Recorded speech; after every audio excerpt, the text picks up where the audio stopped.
brother's father, Mr. Sam Weisberg. Sitting next to him is aliza. Next to him is the Khatan's parents, Mr. and Mrs. Abramowitz. And then we have the beautiful Khatan and Kala, sitting next to them. My parents, Dr. Aaron and Sharon Jessen. And next to them, my father's parents, Mr. and Mrs. Isaac Jessen. And now I would like to call on my grandfather, Mr. Isaac Jessen, to make the hamotzi. Thank you.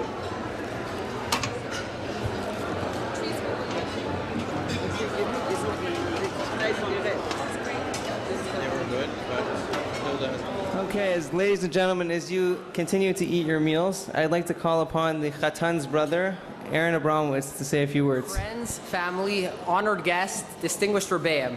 I am Aaron, the Chassan's brother, and on behalf of all my family, I would like to welcome all of you to our simcha. Thanks to all the people who traveled long distances to join us. While our hearts are filled with shevach and hoda'at Hashem, we would like to make mention of a few special people who couldn't be here with us tonight. My dad's mother, Shirley Abrahamovitz, Aleh Shalom, and my mother's parents, Bobby and Zadie Gottesman, who unfortunately aren't well enough to be here tonight. We miss them greatly. Baruch Hashem, my Apu Zadie is here, and watch out for him on the dance floor. David, 19 years ago, our parents delivered to you a gift. At first, you didn't know how to handle me, but then, once you got the hang of it, your love came out in many ways. Whether it was teaching me your special brew of Torah or playing NHL 94 on Super Nintendo, I gained many things from you. In truth, it wasn't you who received the gift that day, it was I, and that gift was you, David, the most wonderful older brother a guy could have. I love you too, Binyamin, but this is David's 15 minutes of fame. Aliza, I'm here to bear witness to David's true self, a person of undivided Yiras Shamayim, a true Baal Chesed, and a Gadol B'Torah. David's Chesed knows no bounds. For instance, upon hearing that I was in the hospital 5,000 miles away in Eretz Yisrael, David immediately bought a ticket on the first plane out of Toronto and without any hesitation spent the next 7 days eating hospital food and being my new chavrusa. When I look around the room tonight, it is obvious to me that so many of us have been greatly influenced by David. Within every Jew resides the Pinsel Yid, the small spark of Hashem that yearns to be lit. For David, this flame is a roaring fire constantly lighting someone else's spark as he involves himself into another's life. Whether it was in Or Chaim, Shiloh, Yeshiva University, or at Etzi Yisrael, every soul that he has come in touch with has been stoked and coached into becoming another blazing fame of Yiras Shamayim and Avas Hashem. Aliza, because your courtship lasted way over 2 months, I've been able to recognize what a wonderful person you are. For David to have chosen you to be his kala, your qualities must be supreme. From my extensive research on you, basically playing with your dog for a few hours, I've come to the realization that you are great. In truth, I've known you for many years. When you led us to color war victory in elementary school, I knew right then and there that you were right for David. You have proven yourself to be a balas chesed, a born leader, and a true Eishes Chayil. In my own words, Aliza, you're just the coolest. Aliza, I'm so happy that David has truly found his Bashir, a girl who can complete him in every way.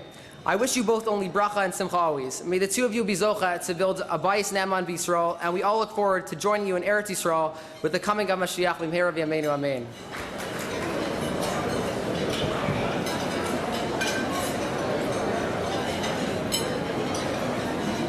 Ladies and gentlemen, I would like to introduce my father, the father of the Kala, Dr. Aaron Jessen, to say a few words.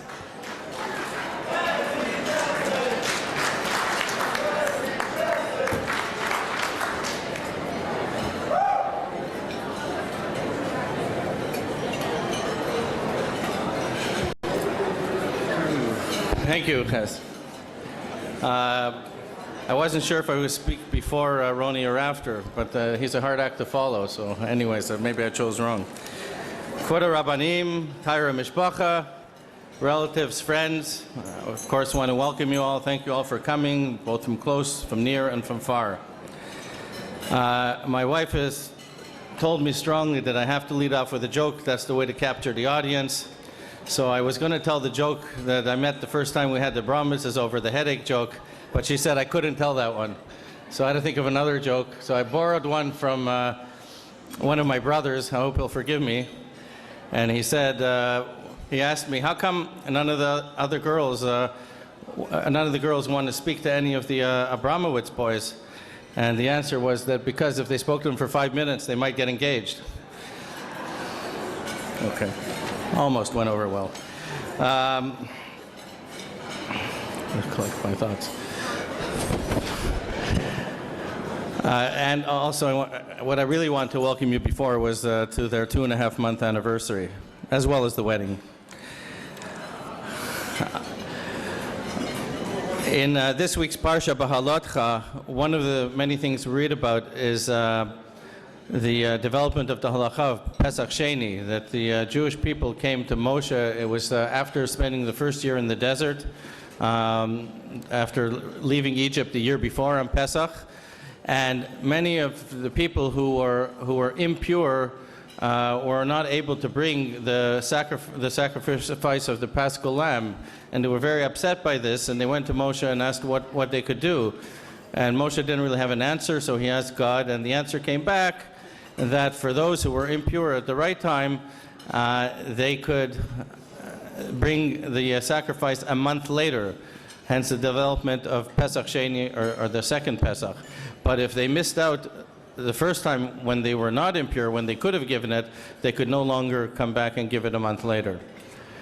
And then the Tosfot complain that that's the last time it says anything about bringing the sacrificial lamb and being sorry but not able to bring it. In fact, the Pesach sacrifice was not brought again until the Jews entered the land of Canaan some 39 years later.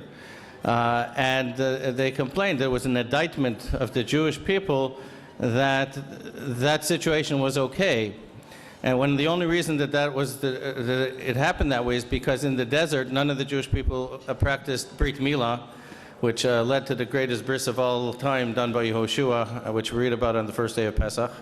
And since they were not circumcised, that is the reason they were unable to bring the sacrifice. But what Tosfot's complaint was that it didn't bother them. In the first year, it bothered them enough to come to ask, and after that, you don't hear anything else about it, and that was the problem. And that is something that will not happen, I'm sure, with our couple that has been married here today, David and Aliza, who are medactic. They're very careful to make sure to practice everything that there is and to ask all their questions to the Rabbanim, and if they're missing out on something, they want to make sure to get it done. I wanted to sort of speak a little bit about I know about David and the 2.5 months that we've grown to know him and love him. And I tell you, if the courtship had been any longer, I would have way too many stories to tell, because just in 2.5 months there are so many. I'm not going to get through them all today, but there's just a couple of nice stories that I wanted to tell you. First of all, you know, when you see a relationship developing this quickly, as a father of the bride, you do worry a little bit to make sure, to hope that it's going to be okay, because you don't know him so well, and etc. Well, after, I think it was about 10 days after they had started going out, it was pretty obvious, you know, after the first date, it was like almost every night till 3 in the morning that this was going somewhere. So I was at a bris, and one of David's friends, who's here tonight, but we won't mention it, came to me and said, you know, your daughter is going with a really, really special boy. And that made me feel good, because until then, first of all, it was a secret. I didn't know anyone was allowed to know that they were even going out. But obviously somebody outside of the family knew. And I was hearing good things. And then he told me something else, which I hope you won't mind that I repeat. I hope David won't mind either. He said, and by the way, he's smitten. So that was kind of nice to hear too. About a week later, when the relationship was really old, and David was brave enough to attend my father's 85th birthday party, it was the first time he met the family. My father's birthday, by the way, is important to the story, was on April the 1st. So it happened, one of the things that happened, which doesn't happen very often, is that by accident we realized halfway through the night that almost all of the grandchildren, except for my daughter Maytal, who has now come from Israel for this wedding, all the other grandchildren of my parents were attending. And we thought it would be an opportune time to take a picture. And who better to take the picture than David, who was, you know, but we were wondering, I mean, he was sort of almost part of the family after 2 weeks, but not quite. And so he agreed. which was wonderful. It endeared him to everybody. And then the family, of course, proceeded to drive him crazy. You know, take my camera and this camera and that camera. We've got to do another one, and this one was no good, and the flash didn't go off. David handled it perfectly, and then in his inimitable, humorous way, he just out of the blue turned up and said, Aliza, this must be an April Fool's joke. This is not really your family, is it? And then he further endeared himself to the family when he accepted, without hesitation, a gift from my mother that she had been trying to pawn off on all of her grandchildren, and except for one, they all actually refused it. The one who took it immediately left it on the table. David, with glee, accepted at first request a pair of overalls, which my mother had originally bought for my father, and he didn't want it. And promptly pronounced that not only did he come to a birthday party, but he was going home with a loot bag.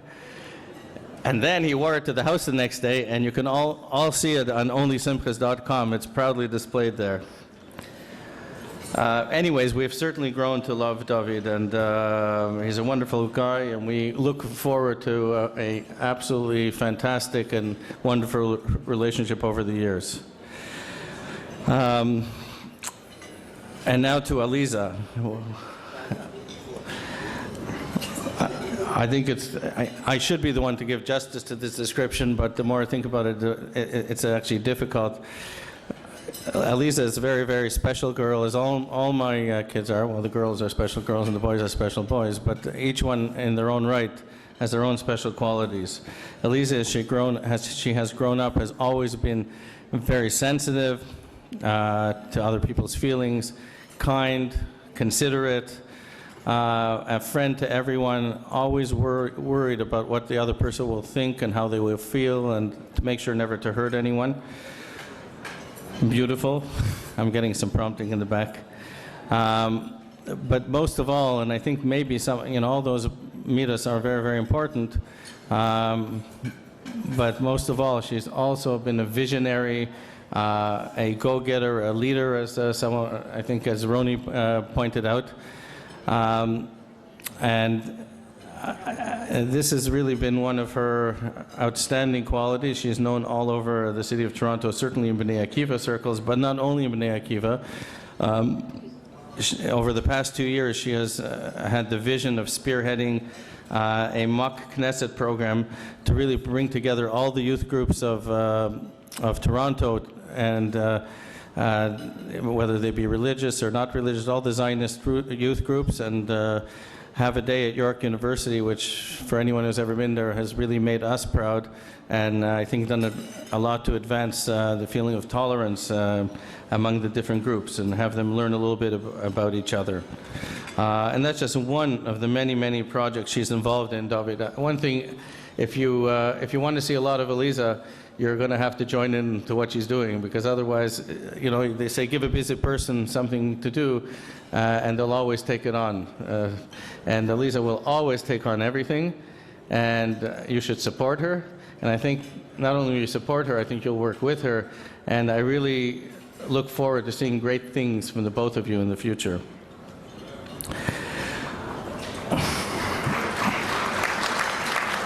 I have bad news for you. I'm not quite finished yet. Although my wife, I'm sure, already thinks I've gone on too long and is giving me the short sign, but there's a few things left to say that I really have to say. Many years ago, before I was married, when I was, I think, a late teenager, a friend of mine once commented to me, a friend who got married, and the couple left the city of Toronto, and said to me, you know what is wonderful? We got married, we live out of town, but our parents still get together. I've been blessed, certainly for many, many years, that my parents and my in-laws have been more than mechatonim. They've been friends, and they've always gotten together. We also, after we got married, left the city of Toronto for 6 years, and they've always had a good relationship. I've been blessed with my first mechatonim that we've had a good relationship. I don't think it was us that drove them away from Toronto when they made Aliyah to Israel. It was really the love of Israel, but we're still very close. And Sharon and I are really blessed again with the Abrahamowitzes. I don't know what's going to happen when the Sheva Brachas is over and we have a couple of nights when we don't see or talk to each other, or maybe that won't happen, because it's been really, really special till now. They've been a pleasure to work with. We've actually found a few nights where we haven't planned the wedding and we've still gone out together, and we really look forward to a long and happy relationship with you. It's very special to us, and we welcome you to our family.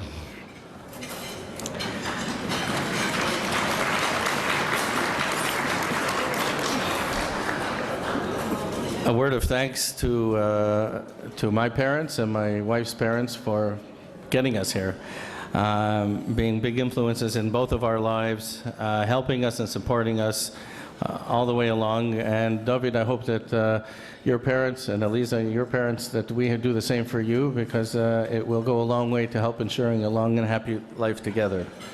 And most of all, Hakarat Tov to my special partner, Sharon, who's the love of my life and really runs me. Without her, I wouldn't be here today. I love you, dear. And between her and Faggy, they've made a wonderful party, so thank them. And one last thing, I really meant to intertwine it. It shouldn't be a last and ever, but really all of this is really possible with the help and private hashgacha of Hashem. One quick story about that, just to show how the ways of Hashem, how it works.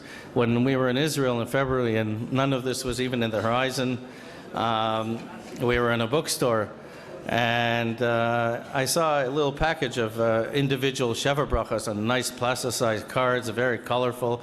And we'd been at a few Sheva Brachot before where, maybe they remembered to bring the benchers, maybe they didn't.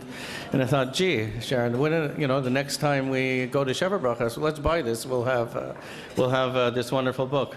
And who would have known that as soon as I got home, Aliza would go out, and within 2 months, I'm going to have an opportunity to use them. So that's Hashgacha Pratit. So all, please enjoy yourselves, relax, and have a good time.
Mazel tov.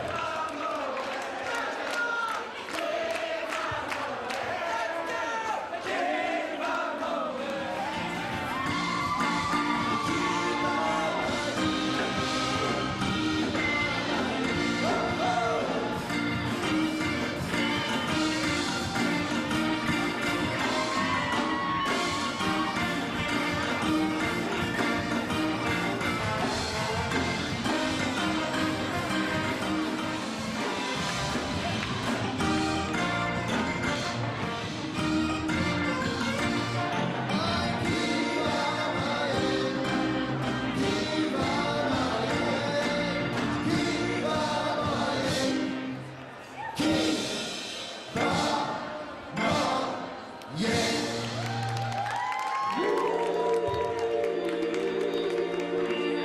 again, mention your share brothers right now.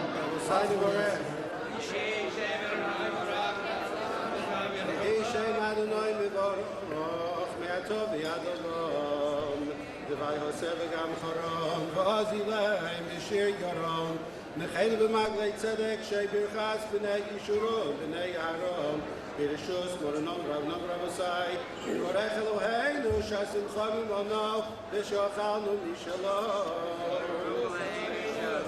Baruch Eloheinu shasimcha mimano v'shochalnu mishalom Tavach v'yiro Baruch atah Adonai Elohim melech olam v'zon Hu nosei lachem v'chovosot v'yolom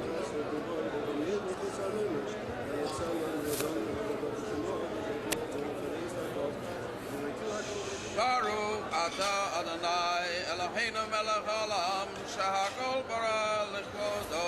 Amen. Last place we went, they drank from it afterwards.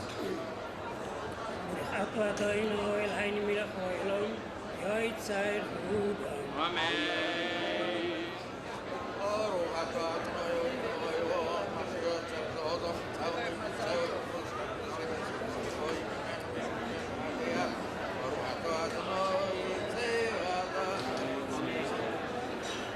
So is to say, is to say, we keep it for now, the self of the simcha. But if I to we know, Sameach Tzion, Amen. Sameach v'samach re'im ahavim, Yisramechacha Yisracha v'gan Eden v'kedem, Baruch atah Adonai, v'sameach atah v'chala. Amen. Baruch atah Adonai, Eloheinu melech haolam, asher baras asam v'simcha, asan v'chala, asher baras asam v'simcha, asan v'chala, gila rina tisa v'chedva, ahava v'achva shalom v'neyut.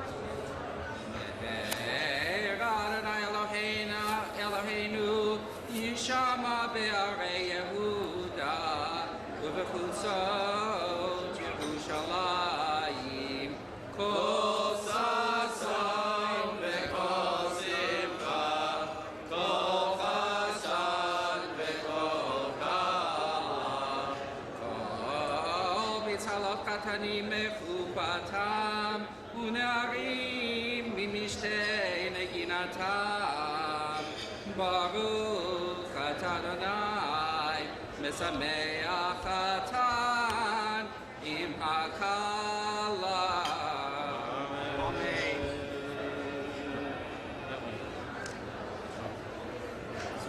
Baruch atah Adonai Eloheinu melech olam borei pri hagofrei